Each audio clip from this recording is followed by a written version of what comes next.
Vizianagaram MP Bellana Chandrasekhar తనయులు Bellana Vamsikrishna మనతో పాటు ఉన్నారు. అని చెప్పండి అన్న, ఈరోజు చూసుకుంటే ప్రజల్లో ఎటువంటి స్పందన వస్తుంది? మీరు ఇంటింటే ప్రచారం కదా, నాన్నతో పాటు మీరు ఒకవైపు నాన్న ఒకవైపు వెళ్తున్న పరిస్థితి కనిపిస్తుంది. ప్రజల్లో ఎటువంటి స్పందన వస్తుంది?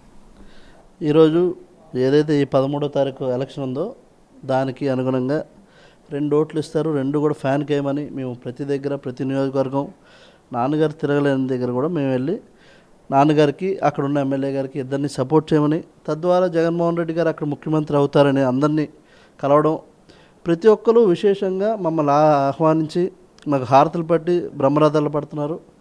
దీనికి కారణం ఎమ్మెల్యేలు మేము కాదు, ఖచ్చితంగా పైనున్న జగన్మోహన్ రెడ్డి గారు ఆయన చేసిన మంచే ప్రతి ఒక్కరి నోట జై జగన్ అనే విధంగా పలుకు వస్తుంది.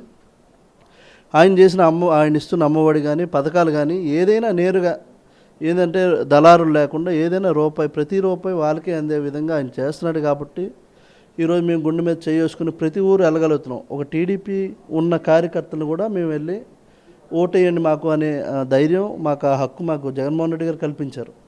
ఎందుకంటే గతంలో అయితే టీడీపీ వాళ్ళంటే మనం వెలగాడికి ఏం చేసి ఉన్నారో ఆడింటికి వెళ్ళి ఓటాడడం ఎందుకనే ఉన్న తోరణలో ఇప్పుడు ప్రతి టీడీపీ ఇంటికైనా లేదంటే ఆ లీడర్ ఇంటికైనా మేము వెళ్ళి ఓటు అడుగుతున్నాం. ఎందుకంటే ఆ లీడర్కైనా మేము రైతు భరోసా ఏదో ఇచ్చి ఉంటాం.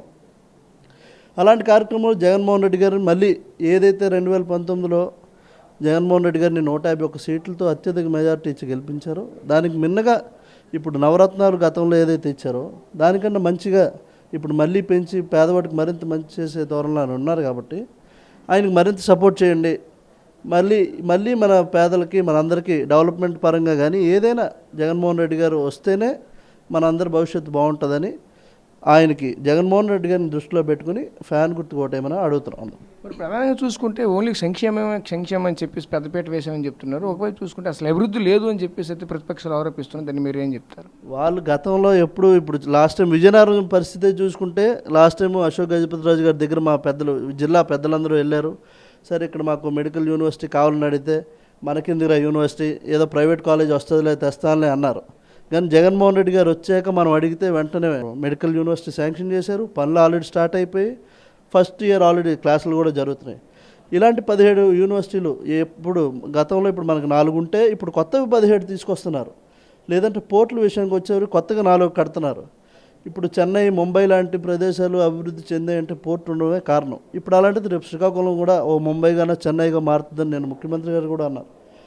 అలాంటి ధోరణిలో ఇంకా అభివృద్ధి జరగలేదంటే ఇప్పుడు ప్రతి విలేజ్కి వెళ్ళినా మన సెక్రటేరియట్ ఉంది, రైతు భరోసా కేంద్రాలు ఉన్నాయి, లేకపోతే వెల్నెస్ సెంటర్ ఉంది.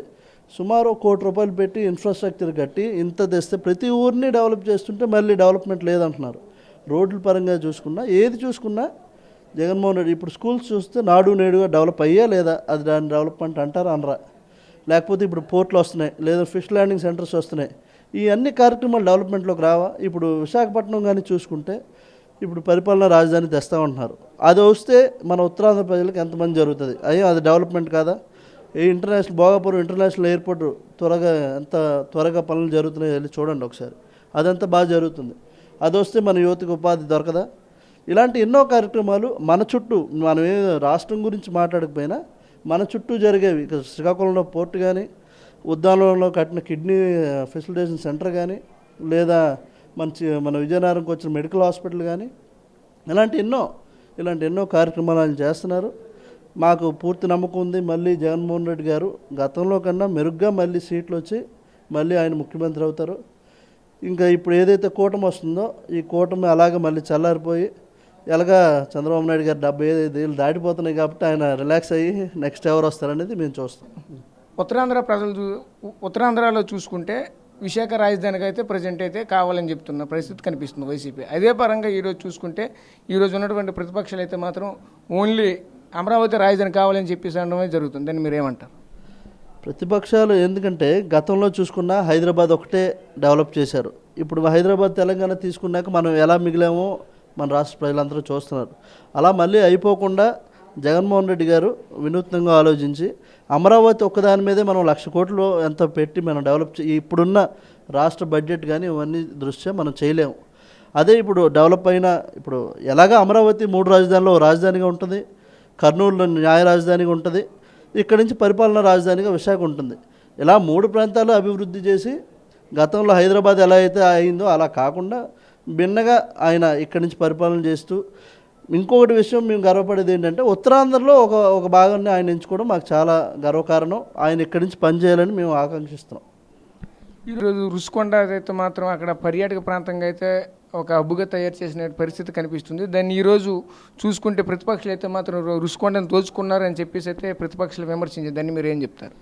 కొండ అంటే ఏదో ఎత్తుకుపోయేది కాదు, ఖచ్చితంగా డెవలప్మెంట్ నాడు అప్పుడులో ఎలా ఉండేది ఇప్పుడు ఎలా ఉందో ఇప్పుడు అందరికీ ఆల్రెడీ మన ఏ మీడియా ఓపెన్ చేసినా అందులో విజువల్స్ కనిపిస్తున్నాయి.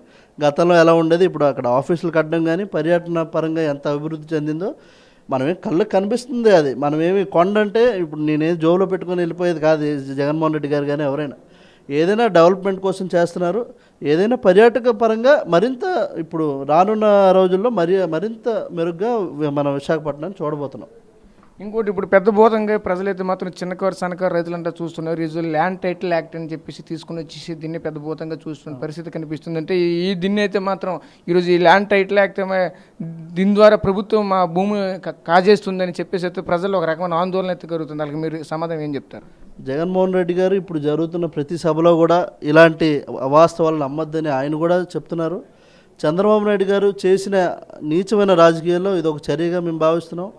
ఎందుకంటే అలాంటిది ఒకటి లేకుండానే, ఎందుకంటే ఇప్పుడు చూస్తే ప్రతి ఒక్కరికి IVRS కాల్స్లో ద్వారా కూడా చంద్రబాబు నాయుడు గారు ఫోన్ చేస్తూ మీ భూములు తీసేసుకుంటాడు, లేదంటే మీ పట్టాలు మీకు రావు, ఒట్టి జిరాక్స్ కాపీలు ఇస్తాడు అని తప్పుడు ప్రచారం చేస్తున్నారు.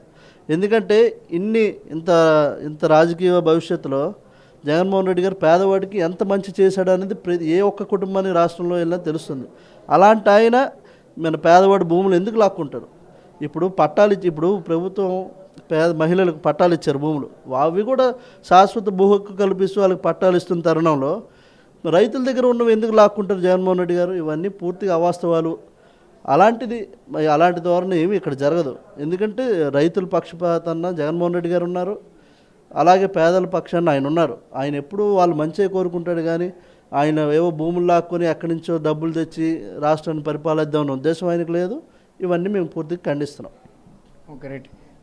అయితే ప్రధానంగా చూసుకుంటే మేమైతే వైసీపీ ప్రభుత్వంలో చాలా అభివృద్ధి పదంలో అయితే రాష్ట్రం నడిచింది. ఈరోజు చూసుకుంటే విశాఖపట్నం అయితే మాత్రం ఉత్తరాంధ్రలో రాజధానిగా రావడం మాకు ఎంతో గర్వకారణంగా ఉంది. రానున్న రోజుల్లో జగన్మోహన్ రెడ్డి కూడా ఎక్కడి నుంచే పరిపాలన అయితే కొనసాగిస్తారు అని ఇప్పటికే చెప్పడం అయితే జరిగింది. అయితే ఇంతవరకు చూసుకుంటే 3 రాజధానులు కూడా 3 రాజధానులు ఉంటాయి. దాంతోపాటు ఈరోజు పరిపాలనా రాజధానిగా విశాఖపట్నం ఉంటున్న పరిస్థితి కనిపిస్తుంది. అంతేకాకుండా ప్రతి గ్రామానికి కూడా సచివాలయం అనేది గొప్ప అభివృద్ధి కాదు అని చెప్తున్న పరిస్థితి కనిపిస్తుంది. కెమెరా పర్సన్ నాయుడుతో రాజేష్ RTV చీపురుపల్లి నుంచి. నమస్తే అండి.